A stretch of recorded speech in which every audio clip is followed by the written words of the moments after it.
Hey guys, welcome back to Team Braconi Live podcast. Super excited today to have our agent Cindi join us.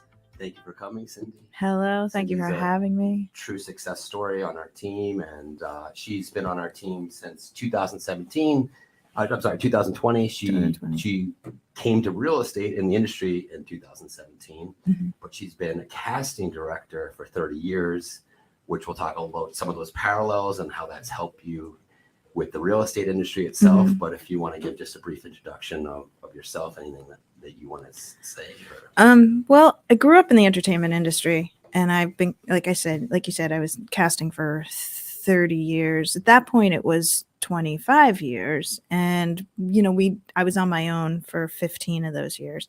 And I needed to have something other than just entertainment for the long range plan financially and security wise. And so I kind of looked around, and the parallel career at that point seemed to be real estate. It's very close to what I do casting wise, as far as working mainly with buyers.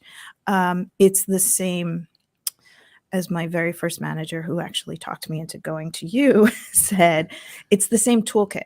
Right. It's the same toolkit. It's just different tools. Right. But it's literally all of the same aspects of what I do for casting you need to do for buyers. And so when I wrapped my head around that after 1,000 hours of certifications and all that other stuff, going back to school, it just became so much easier, and then of course the pandemic happened. So I was able to shift more into real estate, and now with theater coming back, gratefully I'm part of a team that lets me cobble that together and kind of find the happy medium. There's a lot of parallels, I think, and the reason why we really wanted you on the show and kept asking you to come on the show, and thank you for coming, is you have such an ability to form relationships, not only with the clients, but also with the team members and other agents, and as well as our vendors, lenders, attorneys, home inspectors. Do you think that being in the industry with the casting director and kind of meeting a lot of people and getting to know people in relationships, has that helped you? Because people gravitate towards you, not only the agents on our team, but also clients. I hear a ton of good things from the clients. Just, hey, want to let you know Cindi did such a spectacular job. And just your ability, the conversion rate's there. So you're closing transactions, and then you're getting repeat business. Well, I think a lot of it is, I do mostly theater. I've done film, mostly indie film, but a lot of it is in the spirit of collaboration, right? So you start out with one of the main tools is learning how to listen, and also kind of being able to not have the ego to say, I can do everything perfectly by myself. It's very important for me as a realtor to be able to say to a first-time home buyer, I don't have all the answers, Right. but I'm going to build a team that's going to have answers. So I'll be able to say to you, this is a mortgage question. This is an inspection question. This is a CO question. Like, it's all, these are the people, this is the appraiser. I don't have all the answers, but I'm going to build a team so that you have the answers. And a lot of that is the same with casting, right? Because we're a community and we all do different things. Designers, sets, costumes, makeup. I mean, everybody works together. When you have a new piece of theater and it's never been brought to life before, you have to add all of those things in. And that's a big part of real estate. I mean, I was finding, I've bought 2 places and I had very different experiences. My first realtor, she was one of the best realtors I've ever worked with. We found something in one day. The other realtor was one of the worst realtors I've ever worked with. It took forever. And a lot of it was because she just wasn't listening. She wasn't listening to what I needed. And I think that's a big part of it. And that's a lot easier said than done. We tell a lot of agents, make sure you're listening. What did the client say? And they're so eager to get out what they want to say or what they want to convey, right, that they don't end up listening, which you have done. But what you also touched on there, which is extremely important, I think, is you do get you're the nucleus, but you get a great team to surround you. And what you're constantly doing, from what I've seen, is pulling those experts in. hey, you got a lending question, and you don't just pass it off to the lender. Oftentimes you'll be on the call with the lender. Yeah, You'll I'm be on the very call with the involved. lender. I mean, I come from a family of attorneys. So when the attorneys get involved, I just instinctively step back because from the time I was 2, I was told don't fight with the attorneys and leave the attorneys alone. So I always call the attorney and apologize. But I do find that I stay on top of it because I also, are we good? Okay. I also find that because they're mostly first time home buyers. And even if they're, I have one couple now, they're first time private home buyers, but they have investment properties, right? Different mindset. You wrap your head differently that way. So, but they're going to have a lot of questions that they're not necessarily asking the attorney. So you come back later and go, did you understand what the attorney said? Did you understand what the inspector said? Did you understand? I did, but I still think that, okay, let's talk it through. Yes. Or let's get everybody on the phone. I love that parallel that you're making. Like you can cast awesome actors, but if the production of the play is terrible and the lighting's terrible and the orchestra's terrible, you're gonna get a bad review. Right. So putting that team together, the attorney, the inspector, that's why we harp on it. We've had attorneys on, we've had inspectors on, and we want people to understand that it is a team effort. And that's awesome that you mentioned that because that does parallel very, very well. Right. And the thing is, like, you can have an inspector or an attorney or a mortgage person where they have a great reputation, but they're not necessarily the best with the type of buyer you have. Right? Because It's finding the right again, fit, for sure. it's finding, but it's also finding where the buyer fits because it's a very specific type of personality, right? And I actually, one of my mother's friends who is same age, 80 something, has been with Weikert for 100,000 years. And I never worked for her. I never anything, blah, blah, blah. But the first thing she ever told me when she found out I was getting my license was it's very important that you go with what they want and not what you want. Right. Because you could hate the house, but guess what? You're not living in it. Right. It's not your house. And there's certain things that I have certain things that I tell my clients across the board. I always say there's a house for everybody. And random Monday, Tuesday, Wednesday. So don't look at a house and say, oh, this would be great on Christmas Eve. Don't look at a house and say, oh, the backyard's perfect for 4th of July. No, you need to look at the house and say, okay, it's been a horrible day, a long commute. It's snowing. The kids are cranky. I have to do this. I have to do that. Random Monday, Tuesday, Wednesday. You walk in, you throw down your keys. Where do you live? I haven't heard that. That's awesome. Because 4th of July is one day a 360 days year. Right? Yeah. And you can make any house look nice. Right. I mean, you can paint it to look like whatever. You can put the tree up. You can do that. But that's one day, 1 week out of a year. Yeah. You want to stay there for the long 100%. Haul. And we'll talk about how you joined the team and what your thoughts were with joining the team and since you joined the team. But I want to, before that, it's been amazing to see your ability to help the newer agents since you've come on board. And the fact that they gravitate to you, look up to you, does that come naturally? Is that something that just you enjoy doing, or you're just helping everyone out? Because it's the ability to, you have a lot of family stuff going on, you travel a lot, you have the casting director position, but you're still producing at a high level. And then on top of that, you're able to help agents who don't have the experience, life experience and real estate experience that perhaps you do, right, understand it and start to facilitate their business at a higher level. Right. Well, I think that what makes me good as a casting director and the joke in the industry is that people don't get people are not afraid of me. Like there's casting directors you'll never work in this town again. That kind of edge to them. In the sense that they're cliquey, or in the sense that they're just cranky, okay. And it's ego driven and it's this and that. And I'm not any of those things. So there was an agent who once said, I never use that with my clients that Cindi said you'll never work again. What I use is Cindy's going to be very disappointed in you. and that's basically how my personality is. I think that I just am somebody who is able to kind of see the good in what people can do. which is defined by casting, right? For many years of people walking into a room and for 10 minutes and going, I think I can see what they can do. And I see that with the youngins, as I call them, But it's the more young than that, too, and agents. I don't want to discount you or not give you enough credit, because you definitely do that. But they being the agents also contact me and say, I just want to thank you so much for the team. And they'll specifically oftentimes mention you, that Oh, wow. you really have helped them and taken extra time. And we have a mentorship program where sometimes the agent that's assisting will be compensated, but oftentimes you've either waived that or just not wanted any part of that and just did it to help. So I think that's so uncommon, really in any industry. Yeah.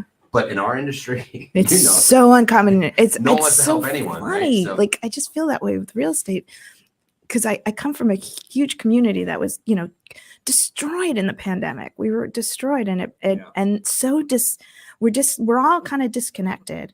But whatever I can do to help is my thing, and that comes with the team part of it, right? Because I know that they will help me. So when I needed open house signs put out last week, because I'm a long drive away, Zaire was right there with the signs. I'll take care of it. I'll take it. And when I got COVID, right, and people were showing houses for me, I just think it's there doesn't need to be a hierarchy within a team. No. And I think there that shouldn't be. There shouldn't be, because everybody can bring something to the table, right? They just have to find. I always say, and I've been saying this to the younger agents on the team, a lot of them, is you just have to find your style. Mm-hmm. Don't try to replicate your style, my style, whatever. It's just you find what works for you and what makes you comfortable. And you can go with certain bullet points, sure. But make sure you're building the team of attorney, inspector, mortgage people, and knowing how to talk to them, but then figure out how you couch that. I totally agree. And oftentimes when agents come to me and they may shadow myself or shadow Alfredo or even shadow you, I'll say, Alfredo is very successful. Yeah. Cindy's very successful. Our approaches so different. Are very different. And it matches our personality, but they work for us. So if you want to take a piece of what I do, right, perhaps a piece of what Cindi does, and Yes. a piece of what Alfredo does, that's probably the best approach. Don't try and mimic me if you're not the same personality type. And we're all Right. different, right? So I did take pieces of people that I looked up to that worked within my frame, and I Right. think that's very important. And I think it's where you come from too. What your skill set is. What's your strong point? What's your strength?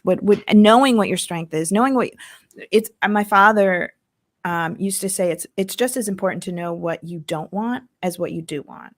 And I think it's just as important to know what your weakness is versus your strengths. I think that's also why we spend time on our meetings or masterminds is on strategy versus I'm not a knock against scripts, because they do work, but we don't spend an awful amount of time on scripts because, as we were discussing, it's your personality is going to get you to find out what best works for you. So we don't try to do a written script that you're going to say this to the client. It's more strategy. Well, that and the responses are nearly infinite. Yeah. So if you're stuck with a script Yeah. and they don't say exactly what one of the things you're expecting, it's like now you got to pick A, B, or C, and it doesn't. Yeah. fit. I feel like our personalities, as long as you know what you're doing, as far as showing the home and writing contract and working around strategies, your character is going to connect you with that client. And I also think it's important to say, I don't know, but let me find out. Anybody who's ever worked for me in casting, I don't know is what we would call in the theater as a vamp, which is kind of an intro. And it's a connecting phrase. I don't know, but I'll find out. Right. I don't know, but I'll connect you to the person. And so there's a level of, just like when I put in an offer for a buyer, I like to do buyer letters. I do. You've seen the letters. They're very personal letters. I don't put anything about money. I put who they are, where they're coming from, because I want to add a dimension to that person other than just the contracts. And I think that, and the agents, people want to see an agent with more dimensions than just the reviews, just, the packaging, right? Yeah, and I think it makes them feel more solid about the Yeah, deal. they So connect to you. Yeah, if the parameters are more or less similar or somewhat equal. As a listings agent, I'm going to usually go with something that I either know the person, in this case, it's second best, right? At least you have an idea of maybe where they're coming from, what their family's like, you know, why they like the home you want to put in a letter. With that said, you've been in the industry almost as long, I guess, as an agent prior to my team as now on the team. What would you say some of the benefits of joining our team and your growth as an agent within the team would be versus where you had come from? Well, you know, when you're working by yourself, you're really working by yourself. And while I am very comfortable working by myself, like I don't need an assistant, I don't need, you know, I know I'm actually better on some levels by myself with contracts and things like that. That'll be our next question. Your organization. my organization. Are we going to talk about my notebook? Yes. Okay. I should have brought it, but I think it's also the fact that there's a support system within that I love, because what I found coming from a community theater, and this is nothing, it's just different in real estate, right? It's different. It's a little more competitive. I don't want to say cutthroat, but it's tough, right? And the hard part is that it's hard to find those leads. It's hard to make those connections. I think I said to you when we very first meeting, I said, if you give me the leads, I can turn them around. And that's a big part of your team, is because of this system that is in place, that these leads are just coming in, so that my connections, when they died off because of the pandemic, because everybody lost their sense of, you know, financial anything, I was able to come onto your team and be handed people who wanted to buy houses, and you kind of go, oh, okay, that's the hard part for me, right? So now this is the easy part. And then there is this side of the community aspect of it. I do like teaching. You know, I'm innately a teacher, so there is that sense of I do love being able to talk through things with people. I go to the Monday night meetings, bring brownies, cookies, which mom bakes. But you know, it's great to actually bounce things off of all of the agents, whether they're seasoned or not. Because I think that's part of what makes you great, is you have, to your point, you have enough experience, you've done enough transactions, you know how it works, but you're always looking to learn. And you're always asking questions, even though you have your answer, you're wondering what other people's opinions might be on that. Absolutely. Because maybe you take a little piece of that. And that's why I think that's one of the many reasons why we continue to see you excel and close at a higher rate than some other agents that are on the team or off the team. I think that's a big part of what I try to do, and I see you doing it, and it's awesome to watch. And I think that the ones who are younger, who are learning to just trust their style, are the ones that are doing really well. Yeah. You know, I mean, you see them and they just like all of a sudden they're just closing like crazy. And we could tell, you could tell, I'm sure Alfred and I talk about it a lot. This person's, they have it, they're going to be, and they get frustrated, right? That's typically what happens. Right. Because nothing happens overnight, especially even if you write a contract, it probably doesn't go together the first time. Even if it does, you don't get paid for 60 days or whatever it might be. Right. So they get frustrated, but then all of a sudden this wave comes and says, you know, I told you. Yeah. But don't let your foot off the gas. Keep going. Right. And that's the thing, is you always have to keep thinking in terms of the long range. And that's where the relationships are. Right. You know, I mean, I have one couple I've been working with for over a year. Yeah. And I mean, because I love them, but they split their time between here and Hong Kong. They sold their big house in North Caldwell. They're sitting on a bunch of cash. They don't have they want to buy, but they're very specific because they're at that point in their lives. Right. But they're not going to anybody else, you know. And they gave me a really nice Christmas gift and apologized profusely for not finding anything. Part of your relationship. Yeah. And you know, you kind of go, okay, well, go to Hong Kong, get your paperwork, come back. But I'll send you stuff if something fabulous comes up. Right. Then I'll FaceTime you, or I'll grab your daughter who's in Rutherford, and you know, we can go look. Like, it's stuff like that when you become a part of their world a little bit. I think it's a little bit easier. Yeah, because you built the relationship. Right. Which is, we tried when I send the agents out on these appointments and we set up for you guys, I say, maybe there's a little less than 1% chance they buy that home. I don't know what it is, but it's certainly not high, right? It's very, No. very low. So there's a fork in the road. Either you're going to write an offer on that property, which is highly unlikely, but possible, remotely possible, or you're going to try to add enough value in that short period of time that you've met them to set a second appointment, which is what begins to establish that relationship and you showing value. And that's where we've seen you excel, is you're able to build that relationship. So even though that person might take a year or a year and a half, I have no doubt, having seen this a number of times and history repeats itself, you're going to not only sell them a property, they're probably going to refer people to you. Yeah. And that's what what we strive for. And that's basically what happens, you know. I mean, you build that relationship and you kind of just run with it. And you never know, like they'll come in and they think they're a pre-approved for one amount, and then all of a sudden you send them to the mortgage guy and they're pre-approved for way higher. And all of a sudden they go, oh, well, we didn't know. And you kind of just have to have that conversation. If they like you and this is what I found with real estate. If they like you and they trust you, they're going to go with you. You're providing the service. What I just told the agents, I think on the call on yesterday, Monday, was I don't have 40 homes I'm building where I'm just giving us inventory, right? No. We're securing inventory as we provide a service, or just providing the service on the buy side, which is that client feels theoretically that you're going to represent their best interest better than anyone. We've retained you. We don't have the product most times. Right. We're either representing a seller, and that's the seller's product, or we're representing a buyer, or both. But it's not our product to sell. We're selling our service. Right. And that's the relationship part. With regards to the vendors, you've brought on an excellent lender to the team, and we appreciate that, as well as an excellent attorney. And other agents oftentimes do recommend people, and we've given them chances sometimes, and I'd say 80+% of the time it's not a great experience. Not a great experience. But your ability to bring these two people on, and we only work with a couple, right? We don't have 40 lenders and 20 attorneys. No. We have a couple, and we've put our process in our team is we put them in the drive as approved attorney and as approved lender.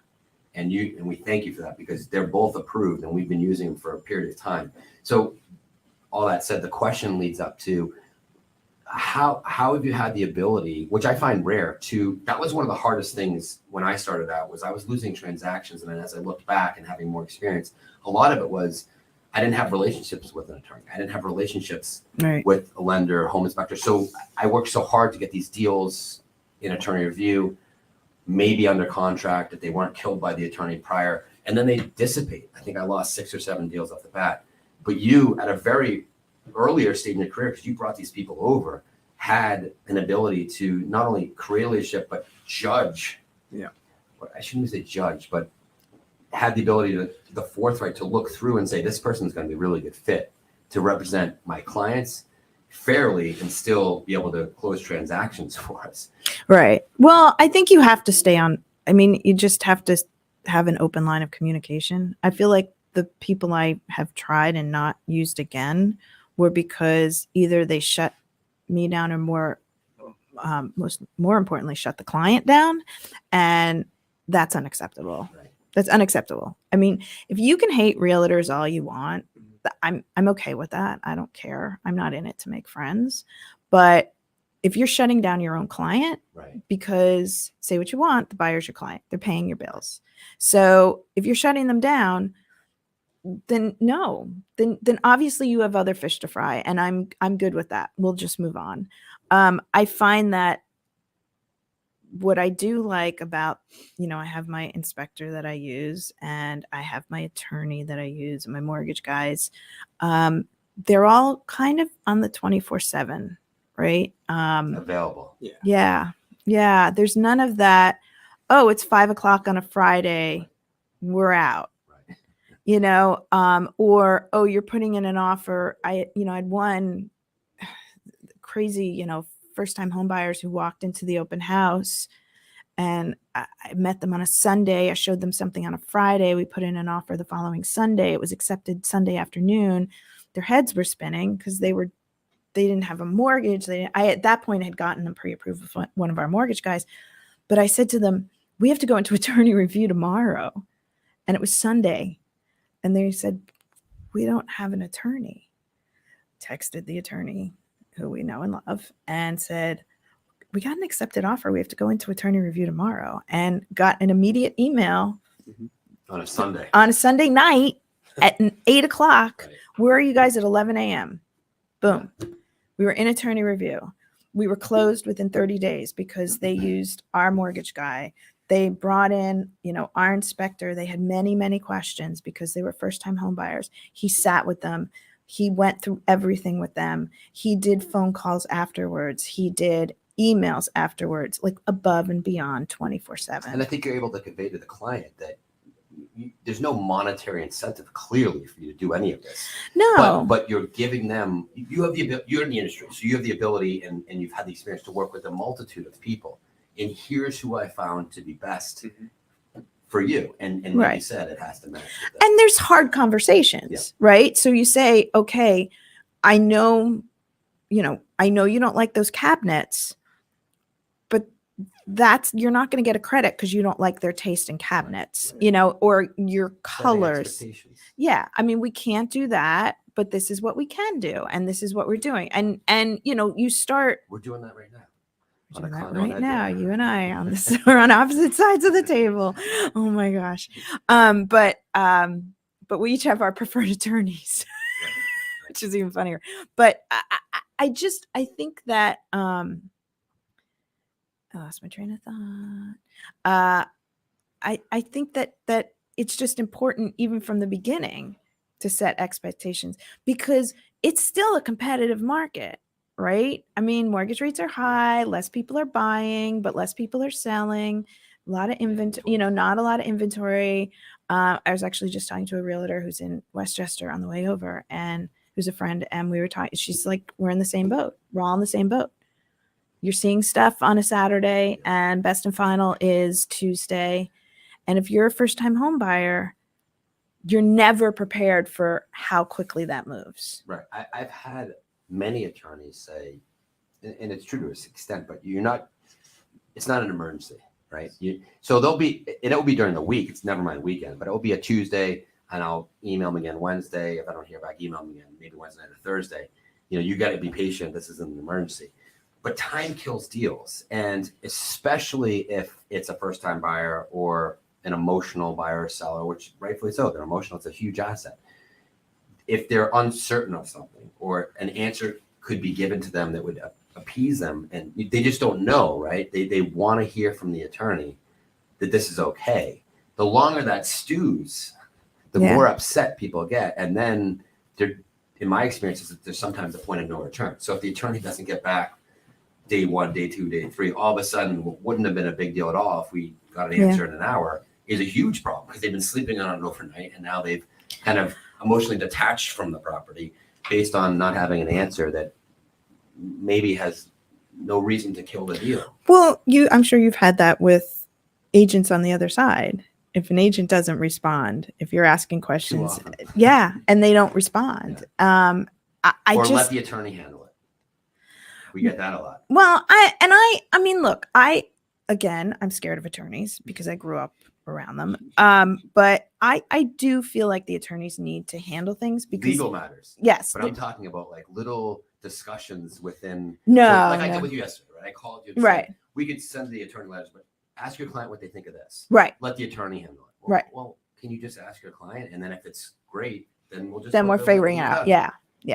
I just, I think that it really comes down to, again, an open line of communication. And I just think that what happens, quite frankly, is that people forget what a huge purchase it is for particularly first-time home buyers. And if they're coming, I get a lot of people who've been renting for years and years and years. I get a lot of people who've been renting for 20 some odd years, right? So they have a renter mentality. So they can't change things. They can't fix things. Somebody else is going to do that. There's a landlord mentality. And you kind of go, no, that's you own the home. That's your responsibility. But I think what the team sometimes forgets is that this is a huge purchase, and it may be just another transaction for this person, that person, whoever's on the team. But for them, it's something that, as one client said to me, I spent 2 weeks in between being incredibly excited and wanting to throw up. Yeah. And I said, well, then you're making the right choice, right? Because if it's not scary, it's not worth it. Right. So I think that what happens is when you start to minimize it that way without meaning to, it's just, it becomes one more call in the course of your day. And then it kind of becomes one more call. We'll put it on tomorrow's call sheet because it's not important. It's not important. And I think that's where you run into problems with the team, with building the team. And that's where I run into problems because it takes 2 seconds to hit reply on an email and say, I'm in meetings, but I'm on it. Right. Communication. With regards to your balance, which is awesome. And I try to balance my life too. Obviously, my family's important. I have hobbies, but you do a tremendous amount for your family. You travel sometimes with your family, for your family. You, like I said, help out team members. You're a casting director, and you're still real estate. And I teach a cane. Lecturer, And I teach a cane. So are there any advice you would give to someone that's trying to balance other responsibilities and still be able to function at a high level as you are? Is there any tips or tricks or keep lists, lots of lists. I think it's really important to compartmentalize everything as much as you possibly can and keep everything equal, but also know that there has to be snippets of time for yourself, because this is really an industry, much like casting, much like, caregiving and teaching and all that, where you're giving of yourself, you're giving. And, if the tank's always empty, car's not going to run. Right. So you have to do something. I spend, usually when I'm not in a foot brace, I spend 5 days on a yoga mat, or I go rowing, or I go spinning, or I do something, I hike. I knit. I do all sorts of other things that, I knew you knitted. what? I knew you knitted. Did you know that? How did you know that? I knit baby beanies for the hospital, That's awesome. for the children's hospital. Do you know what you do as well, though? You'll call me or contact Alfredo or contact me through email and say, I'm good right now. I have enough clients. Yeah. And you have the ability, because I find some agents just give me more, but they're not able to follow up and nurture and create the relationships, which goes back to what we were talking about 10 minutes ago. Yeah. You're saying, okay, cut me off here. I want my conversion rate to still be high. I want to still be able to be efficient or effective creating relationships. But it's all part of it, right? You have to prioritize. You can take. But that's easier said than done. See, that's It is. It is. I'm very good at it. I'm very good at that. But here's a good opportunity. Right now I'm good. My plate's full. But she also will tell me, and I have no doubt when you tell me it's because, to be honest, some agents say this, and I'm like, work it harder. When you tell me this person, it's a no-go. They're not qualified, or they're just going to waste my time. No. How many times have I said, keep going, Cindi? Like, I know that you've worked that. And it's a nice feeling as a team leader to have 100% confidence in an agent when they come to me and say, this one's... It's not going to happen. It's not gonna happen. And I think that's part of it, right? I did a meeting with one of our lenders, a phone meeting, and was like, okay, let's go through this list of people. Who am I trashing? And because it's not that they're not great people. It's not that they don't want to buy a house. They just don't have the ability right now at all. So there are those people that are working towards it that we can kind of both stay on. But then there are people who you've given them, and we've talked about this, there are people who, they have one thing on their to-do list to help them buy a house. And it's 2 months later. And guess what? The one thing's still not done. Well, I can't want to sell you a house more than you want to buy it. And time is money. Gas is expensive. And everybody wants to look at houses. But we're not in the business of being your open house buddy. I don't want to sound mean, but it is a business on a certain level. Yes. So you're not. But you have taken clients out 20, 30. I have, because they were real buyers. Because I know they're ready. Patient. Yeah. And then I will sometimes have the come to Jesus hard conversation and go, they're telling me they're ready. I know they're not. And that's when I pull back. And I think that's the most important part, is to kind of go, okay, I've worked this lead as far as I can possibly go. I can't buy the house for them. Right. So you know what? they go by the wayside. And then that opens up a spot for somebody else. And a lot of times they circle back, right? They'll come back and say, Yeah. I'm ready now. Yeah. Yeah, they'll tell you that the reason why it didn't happen is because X, Y, Z. Mhm. But it's like a come to Jesus moment because, like you said, then they reflect on possibly. Well, why. I think there's also a lot of people who think they want to own a house, and then they start getting into what actually entails with the house, especially when Yeah. they see quite a few, especially if they're coming from the city and they're not used to, like, because I do a lot of talking.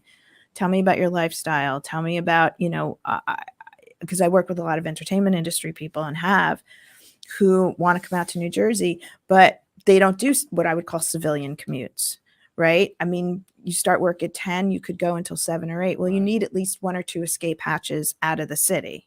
So you need to be near a bus and a train because the train is cute and kitschy, but guess what? After 5 o'clock, it takes 6 hours to get back, and it's very expensive. And most in New Jersey, when you live near a train station, usually it's more expensive to live near and be walkable.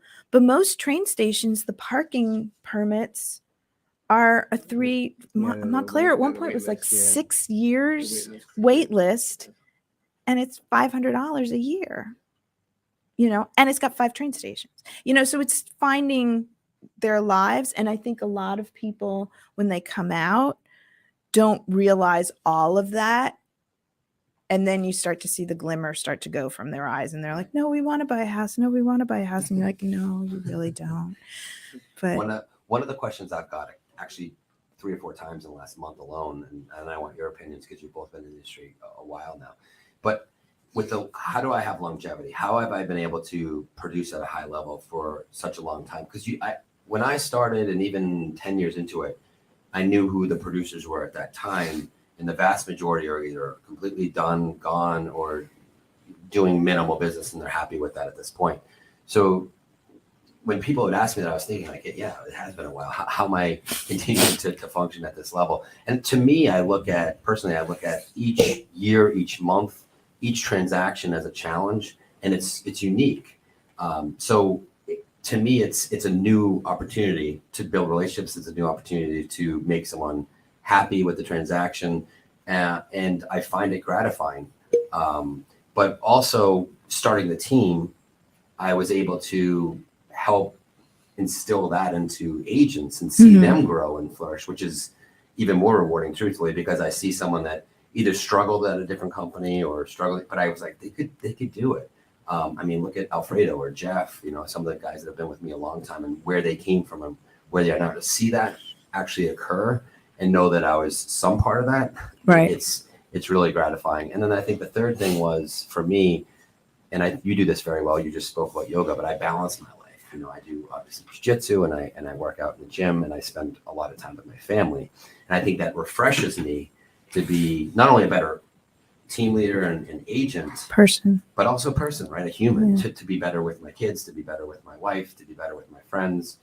And I think that's important for me. But those are the 3 things that came to mind if I had to give a short answer to someone. But I was really looking for the 2 of you because you've both been successful, and I think you've been in this boat about 7 years, and Alfredo's a bit longer now. So you guys are getting up there too. Time goes by quick. Ugh, it does. You talk first. For I'm me, too old. For me, it's, I need a nap. I actually, I look forward to every day. I mean, you're doing different things. At least I am doing different things every day. Doesn't matter. You like what you do. Well, that's what it is. I actually like what I do, and I can look forward to doing it every single day. Even if I have a week of more showings than office work per se, I'm still showing different homes. I'm seeing different homes. I'm meeting a different client. And then it's also building those relationships with the clients that I am having repeat appointments with. And then for me personally, we're working together to build a team. So I have kind of a dual, I do get a break from if the monotony of showing homes gets a little overwhelming, I have responsibilities on building the team, which is also very exciting. Just like Cindi does, help team members out and volunteer my time like on a Monday to help them out. So it's all encompassing for me, and it's just because I love doing it. And, I would be burnt out if I didn't actually like it, to be honest. I like the fact you mentioned the showings too, because I just did a couple showings this week, and obviously I don't work with any clients directly anymore, but the general brokerage is actually the sales part of it. I miss tremendously when I go out. Mhm. I'm actually interacting with the client and meeting someone that again, since I haven't seen them in 5, 6, 7 years, repeat client. But I have the last time I sold them a condo, they just got married. Now they have 2 children. Right. I Right. see them again and them appreciate me of what I had done for them 7 years ago, and now they're in the next phase of their life. I'm like, I remember driving home saying, I miss this part of it. I don't miss driving around and being in traffic and all that, but I do miss the interaction of working with people directly versus more what I'm focusing on now, which is marketing and reports and getting the agents. Yeah, I hate the paperwork part of it. Produce at a higher level. But for you, Cindy, I keeps you like going? I like the people part of it, and I like putting the pieces together, but I'm a problem solver, right? So I'm a problem solver by nature. So I like, the family I was out with on Sunday, they had their 2 kids who did really well. One was 2, one was 5, and we saw 6 houses. Wait, what day was that? Sunday? Sunday. Okay, so it's Not- a little warmer than Saturday. I was Oh up no, Saturday looking at a lot. Saturday we were 2 talking. degrees. It was 2 degrees. Yeah. I was out on the waterfront Yeah, waiting that's for an right. inspector That's for right. 45 minutes. Nice. Anyway, but and it was great because they're deciding on areas, and it was great to be able to kind of go, okay, well, let's talk about this area. Let's talk about that. Let's talk about this. This the good points, the pros, the cons, and your life. What's your life going to be like? Because your kids are going into school soon, and this and where are your friends and where's your family and things like that, and kind of problem solving it with them, not for them, because I think it's really important. I'll hang back when it's a married couple and kind of let them have their moment to kind of maybe walk through the house, talk amongst themselves. It was funny because when I was training, they always said, get them in your car. Now I think it's important to, if you have a married couple, not get them in the car, because I think it's important for them to talk amongst themselves, because they have to live in the house together. And a lot of times they'll walk into a house and all of a sudden realize they have really different ideas of what they wanted. That happens a lot. It happens a lot. It happens a lot, And then there's usually one person that can push a little harder, Right. Or there's the compromise, or they talk it through, and you don't want to be their marriage counselors, right? So just let them go into the car and figure it out. So that's really the part I love about it. I'd say that's the one deal killer too. If someone's trying to get into the industry and they're asking me for advice, if they're not a people person or not someone that wants to help people, because at the end of the day, you could want all the money in the world or be very organized or have certain skills. But if you don't have the best interest in people, which is what a people person is, able to talk to people, create relationships, and ultimately do what's best for them. And when I first got into the industry, I remember losing a series of transactions, almost being overly honest, if you want to call it that. But all those people came back. I ended up selling most of them homes, and then they referred people. As it was kind of as the market was a bit rocky, and it's playing the long game. the relationship. And again, finding your style. Right. Because we had one of the team members who I'm close to, and she was like, "How do you get away with saying what you say to people, like particularly with your language?" And it's like it's just a big part of who I am, Right. and so it's not always, but it's just something that I can get away with. It goes to Because I'm passionate about it, and it's all very positive. Right. And I think a big part of it is also for the youngins, again, is thinking on your feet, right? Because people may suddenly want this, that, or the other thing, but then they start, they'll tell you they want no stairs, they want a ranch, they want this, and then you walk in and they're like, well, there's no levels, and it's like, well, you want it. Instead of harping on, well, you said this, it's okay, well, you know what, let's see what we can see today, and then we'll go back out. And kind of figuring out what, again, going back to what my dad is, very important for them to know what they don't want, because what they do want may be out of their price range or out of this. Okay, so let's talk about what you don't want, and maybe we can formulate something off of that. Absolutely. So one of the other things, and we didn't really go over these questions, so you may have some, you may not, but can you think of any story that might have been funny or a client that meant a lot to you like something that sticks out over the course of 7 years of selling real estate as a transaction? Is there like, there's clients that I remember, and some are funny stories, some are crazy stories, but is there anything that you? Well, we had the crazy closing in April that we went through 5 lenders and ended up with our preferred lender. And she got an $18,000 credit, and still wasn't happy. Because she said there was too much land. She didn't want land. And I was like, But you need Sell it. Sell it to someone else. Sell the land. the land didn't change. the land didn't change. No. And then, I have great stories, like the girl who said she was vacillating between being excited and throwing up. And she was getting married, second marriage. She had a little girl, and we started in Nutley because that's where she grew up. And her mother was there, and her daughter was in school there because she lived with her mother. And we went everywhere in Bergen County. We went everywhere. We landed in Nutley. We got the house on a best and final for under the highest price because she went to show her mother the house on an open house and brought the little girl, and the family was moving out because they had raised their kids there, but their daughter had 2 kids with special needs, and they were moving to Western Jersey to be with the daughter. And between the letter and it was an FHA loan.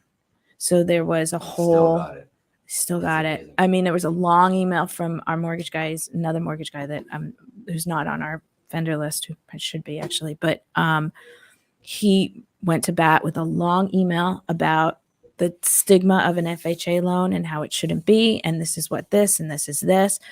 And it was just a team effort. And we got the house. That's awesome. We got the house, and they said it. But the realtor's like, I don't understand how any of it happened, but they literally came back and said, we don't want anybody to have this house except for There's this a connection. family. Yeah.